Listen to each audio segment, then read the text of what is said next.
சரி, நான் ஒளிச்சுக்கிட்டே இருக்கிறேன், காட்டுக்குள்ளேயே ஒளிச்சுக்கிட்டு இருக்கிறேன். இங்க வந்தா அவங்க சுடுவாங்க, என்ன பண்றது அப்படின்னு சொல்லி நிறைய ஊர் மக்களும் உன்னை சுடுறதுக்கு ரெடியா இருக்கிறாங்கப்பா, நீ கொஞ்சம் எச்சரிக்கையா இருந்துக்கா, ஏமாத்திக்கு பிறகு சுட்டு விடுவாங்க அப்படின்னு சொன்னாங்க.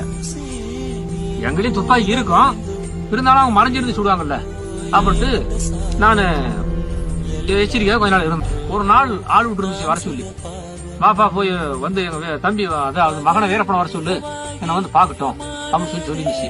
ஆனா ரொம்ப அன்பா வளர்த்தான் எங்க அம்மா. ஒண்ணு இல்லப்பா, நான் பழைக்க மாட்டேன், இன்னொரு 5-6 நாளைக்கு உள்ள நான் இருக்க முடியாது, அந்த அளவுக்கு எனக்கு உடம்பு தெரியுது, நான் செத்து போயிட்டேன் அப்படின்னா நீ என்ன வந்து பார்க்க வேண்டாம்.